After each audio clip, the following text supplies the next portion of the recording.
Kristen, and you're listening to Podcast and Amplify, a podcast for women entrepreneurs who want to amplify their voice and brand through podcasting and grow a wildly successful business. I'm the executive producer and host of 2 shows and an entrepreneur, and I love helping women grow their visibility, mindset, and business to the next level. Each week, I share tips on how to launch and leverage your podcast, and I'm bringing on the very best business leaders to give you advice on how to build your business empire. Let's amplify your voice and business.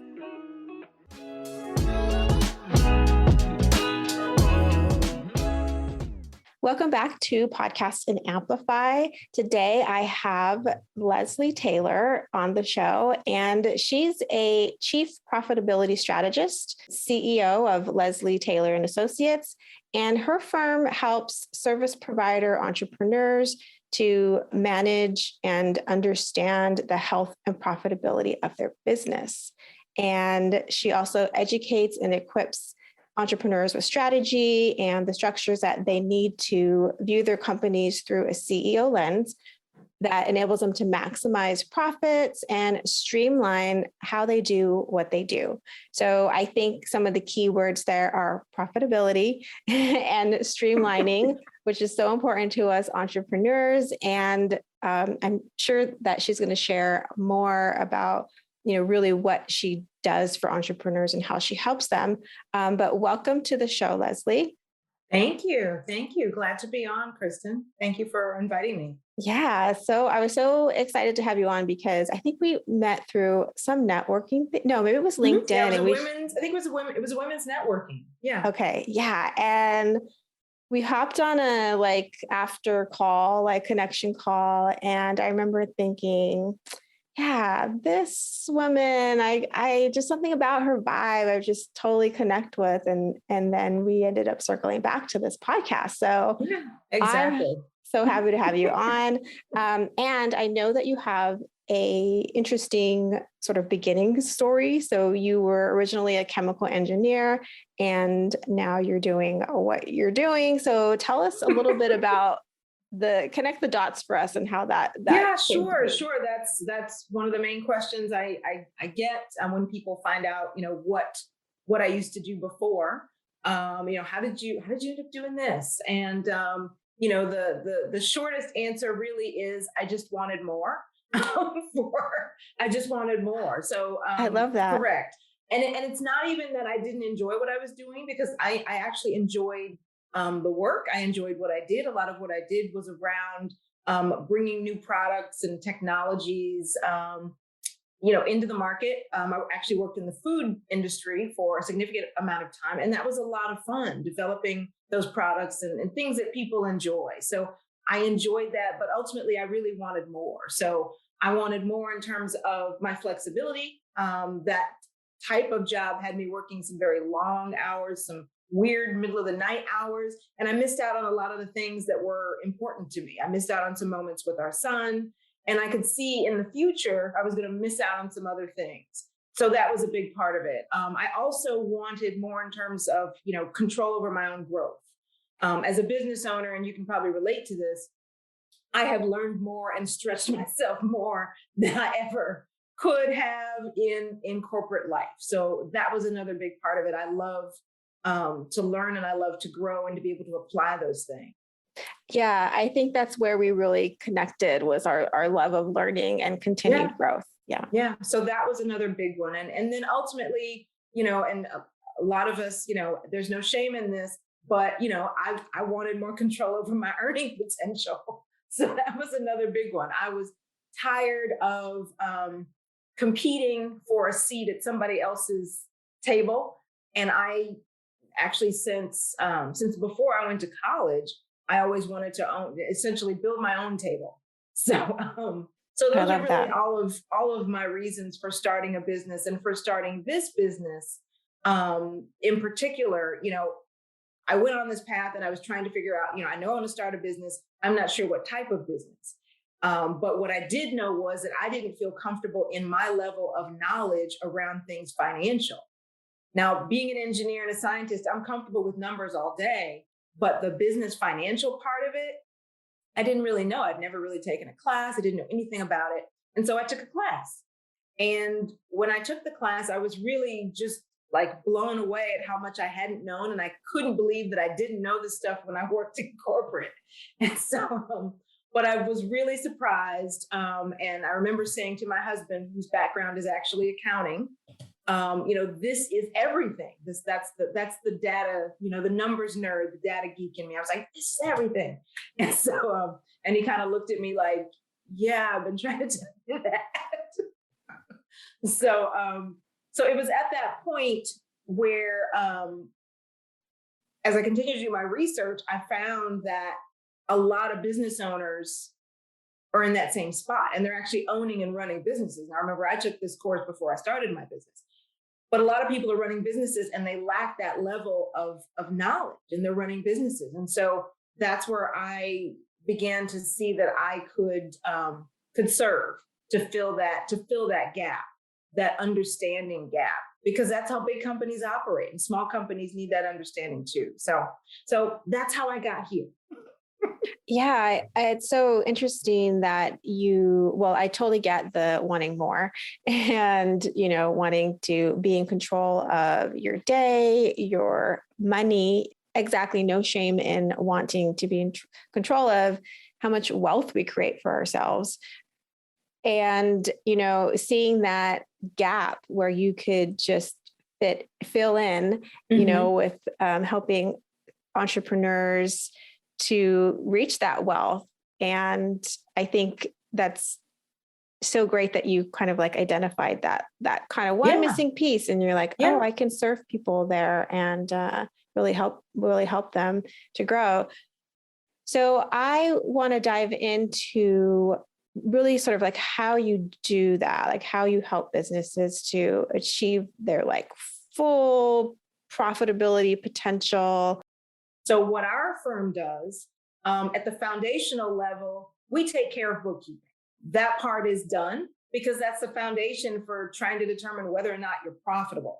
So for our clients, the financial stuff is done, and we consider that compliance kind of baseline, but just having that in and of itself doesn't help you grow your business. It doesn't help you scale your business. It doesn't help you, do much of anything except, pay your taxes. It's more the insights that come from it. So that's the other piece that we really specialize in, is helping our clients understand, first of all, what does all this stuff mean? I want to feel comfortable looking at it. What is it saying about my specific business? Secondly, and then we have conversations around strategy, because now we have this data that we understand historically, and we can also kind of look into the future in terms of where the data seems to be going. And now we can talk about, what makes sense for your business in terms of maybe your pricing or how you've packaged your services, or, are you ready to hire? Can you afford, all of those things. Now we can start to look at that. Oh, you're going to launch a new product. Well, what's that going to look like? How much will you charge? Just, all that. Right. And so it sounds like you're really providing this holistic service of the financial health and profitability of the company, where you're at now, how you can be successful and generate that profit, and then where do you want to go moving forward? Exactly. It's accounting and bookkeeping is really, on paper, it's the history. I mean, with the exception of forecasting, but it's the history. But it's what we're doing is more so how do we take the history and where we are right now and get you to where you say you want to be? Let's figure that out. Based on history, let's figure that out. Yeah, it's like hiring a coach. Yeah, it is. It's where do you want to be? I explained it kind of, financial consulting. There's some financial accounting, there's some financial consulting, there's, these different components to it. So, yeah. What are some of the common ways that businesses are missing out on achieving their full profitability? Sure. Some of the most common ways just have to do with hidden money leaks. As I mentioned, there are a lot of people that don't understand that side of their businesses. So they have no clue what's going on. If you kind of, look under the hood, they don't know what's going on under there. And so there are these hidden money leaks that just like slowly strangle your business. And that could be any number of things. So it could be certain practices that they're not maybe set up properly in terms of how they're, managing their money. Or it could just be stuff that's going on that they can't see, prices increasing, or other things that could be going on, things that are not used, that they've kind of forgotten about. Especially as your business gets larger and larger, there's more things going on under there, and it's difficult to keep it all in your head and to remember what's happening until you sit down and you can see it. So when you first start working with a client, can you walk me through that process a little bit in terms of like when you open the hood? Mm-hmm. What are you looking at? Maybe what kind of questions are you asking them that they should, business owners should be asking themselves that they're not? I mean, my specific process, I sit down with clients and, the first thing I do is I have them fill out, I've got like a brief questionnaire, and I sit down with all new clients for 15 minutes. I don't charge them for that bit, but I'm really asking them about, the state of their business. One of the things that is near and dear to most business owners is how much they pay themselves. I mean, the ultimate goal in all this is they want to live the life they want to live so they can pay themselves how much they want to pay themselves. And, that's the end goal, whatever that number is. Everybody's got their number. And so it's around, are they paying themselves as much as they want to, and kind of getting to the bottom of why not. I want them to start thinking about that. Did they reach their sales goals? Because that's a part of profitability is sales, but it's not the whole piece. So then I start asking them about, when they go to spend money, do they actually plan their spends, right? Are they doing so, thoughtfully, keeping in mind, how much they actually have to spend, or are they just spending and just kind of hoping that it all works out? So getting to the bottom of some of that stuff. And then fingers crossed strategy. Yeah, fingers crossed strategy. So understanding that, understanding whether or not they have a separate bank account for their business and their personal, and how they're using that. So then I can start to get a little bit of a picture of what they're doing and maybe what they're not doing. And then when I sit down and talk to them, then we can drill a little deeper in terms of, the actual, like what the pain point is during our conversation. But the questionnaire, between those two, that's where I start looking beneath the hood. If we move further, then I do a deeper dive assessment. And then I'm asking, much more in-depth questions about, their financials. I'm actually looking at the financials and actually seeing the condition, as well as understanding how their business operates, how they get paid. Do they have 10 different ways that they get paid? Is it PayPal and Zelle and Cash App and all these other things? So all of these are things that they would affect, they affect profitability. And processes, because we talked about, you mentioned that as well in the intro. So, having 5 different ways of getting paid is a more complex process than having 2. There's fees associated with all of those. So it can get really, messy and kind of weigh things down. Yeah. And it sounds like you start by, tapping a little bit into their mindset in the beginning.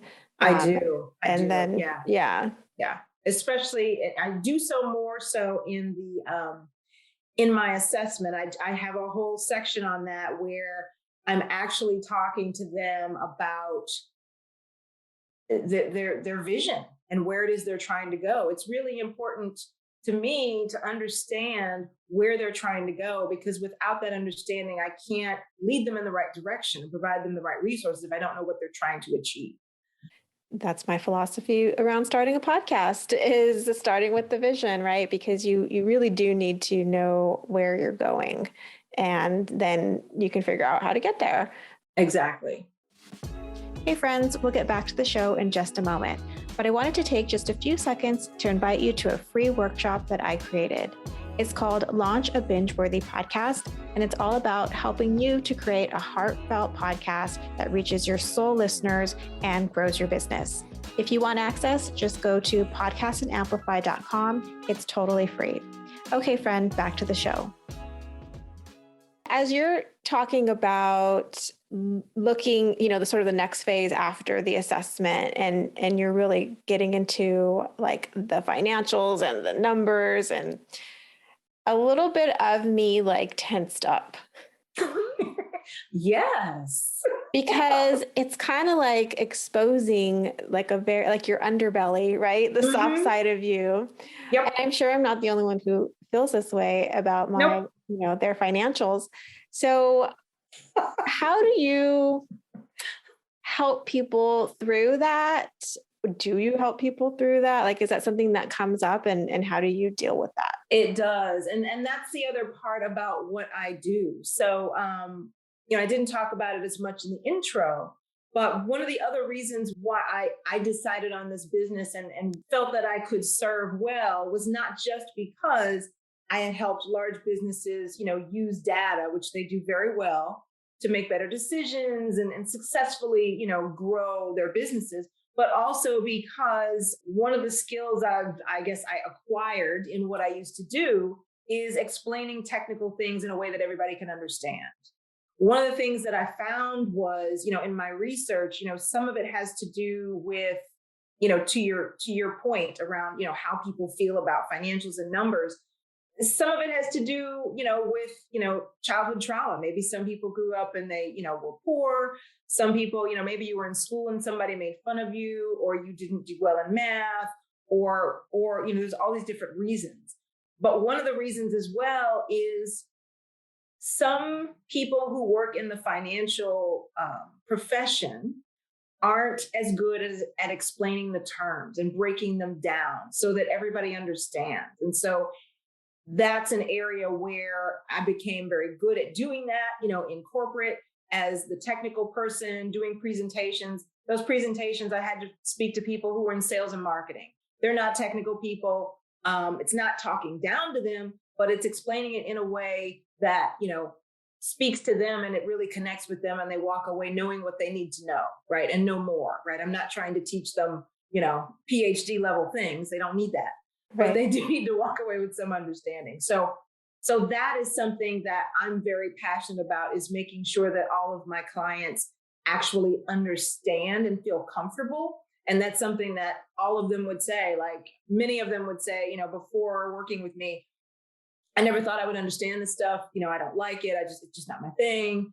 And then afterwards, it's like, okay, I understand now. I can actually do this. I feel confident looking at these things. I know what they mean. And that really means a lot to me. That means a lot to me when they share that. I find women especially, even though I work with, women and men, I find women especially challenged in this area. That's something I'm very passionate about in terms of doing what I do. So.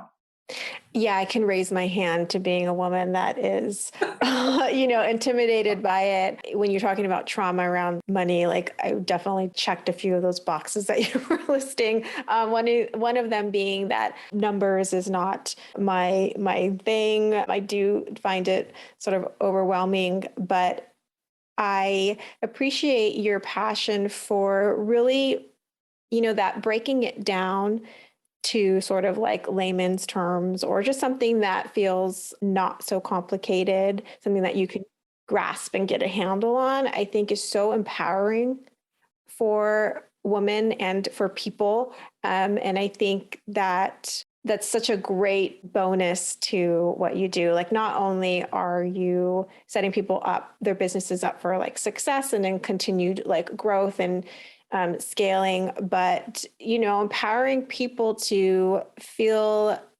completely different about their financial situation, to feel more in control, is such a huge, long lasting gift. It's huge. It really is. And even, for those folks that, because I've done, webinars and trainings and other things, and sometimes they don't become necessarily one-on-one clients, but even if they take a course or a webinar that I've done, now they're able to have a better conversation with their accountant or their CPA or their whoever, and ask better questions and get better understanding. And so that's kind of the goal. That's really the goal, is just to have better conversations and better understanding.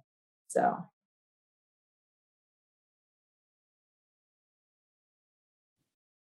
Right. Yeah. If we can all sort of get that a little more comfortable with our, asking the right questions and knowing what questions to ask, it kind of elevates all of us. So I hear there's one statement that business owners tell you that makes you cringe, and I'm curious what that is. There is, and it's a very simple statement, and you'll probably be surprised at what it is. But every time I hear it, it does make me cringe just a little bit. And it's the statement, I just need an accountant, or I just need a bookkeeper, or I just need a CPA.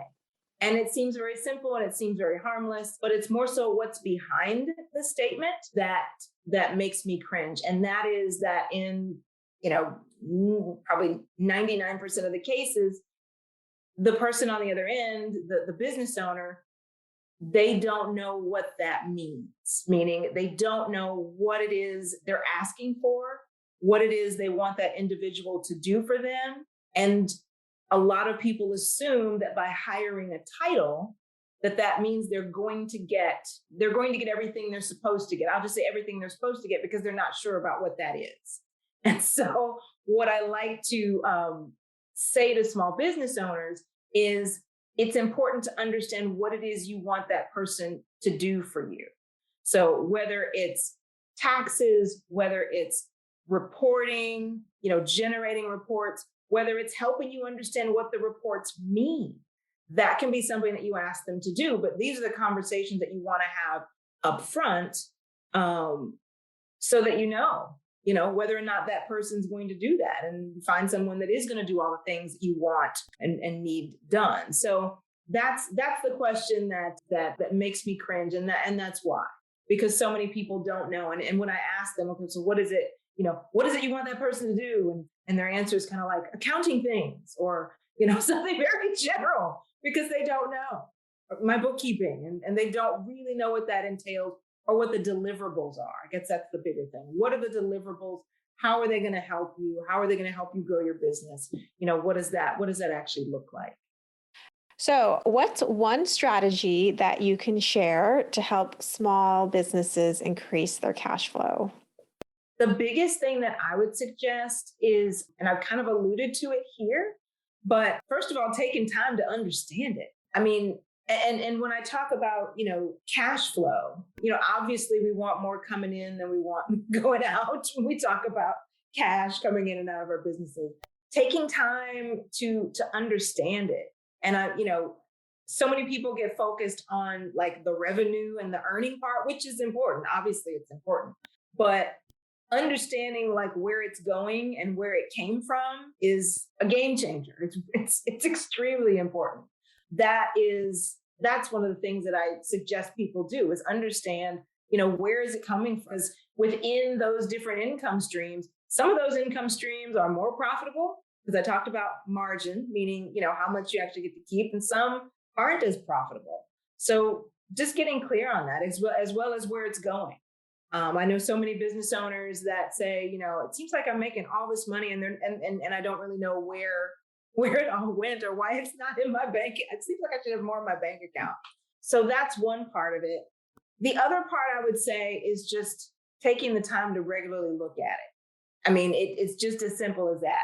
Setting some time aside to regularly look at it and just see what it's doing, so that that's really kind of the start and the foundation. There's so many other things you can do, and true, they would help, but that's really like the foundation before you start doing a lot of other things.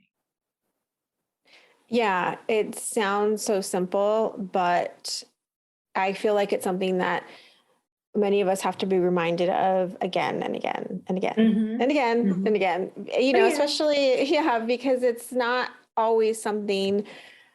I mean, if you're making like tons of money and you're just like rolling in it, I think maybe you might be more inclined to look at your finances. But when you're starting out and you're just on that cusp of being like profitable, I think your excitement around looking at your finances can definitely be related to how much money you feel like you have or that you're making. Yeah.